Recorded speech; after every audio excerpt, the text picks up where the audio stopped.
어제 0시 기준으로 국내 코로나19 신규 확진자는 500명 조금 밑도는 수치였습니다. 감소세다, 확산세다, 단정 짓기가 참 애매한 수준인데 정부는 일단 추이를 좀 더 지켜본 뒤에 이번 주말쯤 새 방역 기준을 정하기로 했습니다. 앞서 어제는 백신 세부 접종 계획도 발표가 됐죠. 취재 기자 연결해서 알아보겠습니다. 이혜진 기자, 일단 어제 정확히 몇 명 나왔나요? 일일 확진자 수.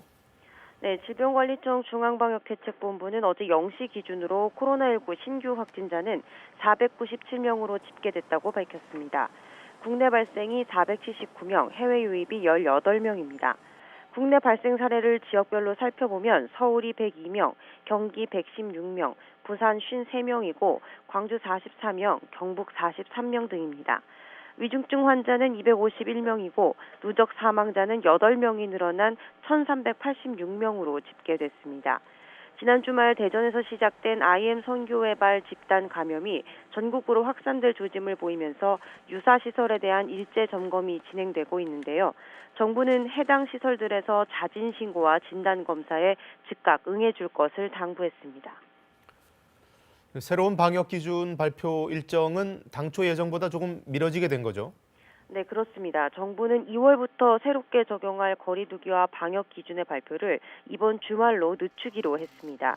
정부는 당초 오늘쯤 새 방역 기준을 발표할 방침이었는데 확진자가 다시 증가세로 돌아서자 추이를 좀 더 지켜보면서 결정하기로 한 겁니다. 방역당국은 이번 주 확진자 발생이 조금 증가하는 양상이라 상당히 긴장감을 갖고 지켜보고 있다며 IM 선교회로 인한 일시적 환자 증가인지 아닌지 판단이 필요한 것으로 보고 있다고 설명했습니다. 또 최근 학원과 교회, 직장 등에서 집단 감염이 늘어나고 있는 것도 위험 요인이라고 설명했습니다. 현재 수도권에서는 2.5단계, 비수도권에서는 2단계 거리두기 조처가 시행되고 있는데요. 거리두기 단계 조정 핵심 지표인 최근 일주일간 지역 발생 확진자 수는 300명대로 내려왔다가 어제 다시 400명대로 올라선 상황입니다. 자, 국민들 제일 기다리시는 소식, 백신 접종 일정도 정리해 주시죠. 네, 다음 달부터 국립중앙의료원에 마련된 예방접종센터에서 코로나19 백신 접종이 시작됩니다. 수도권 의료기관에서 코로나19를 치료하는 의료진들이 첫 접종 대상인데요. 이후 전국으로 확대해 환자 치료에 종사하는 약 4만 9천 명이 우선 접종을 받게 됩니다. 요양병원과 요양시설, 입소자와 종사자, 상급 종합병원 등의 보건의료인, 119 구급대와 역학조사관 같은 코로나19 1차 대응 요원도 1분기 접종 대상입니다.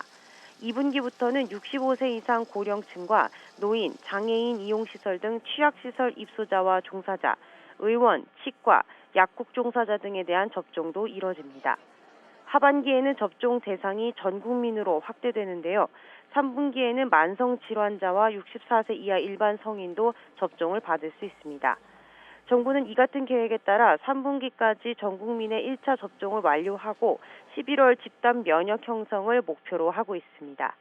임산부와 18세 미만 소아청소년은 접종 대상에서 우선 제외되지만 향후 추가적인 임상 결과에 따라 변경될 수 있습니다.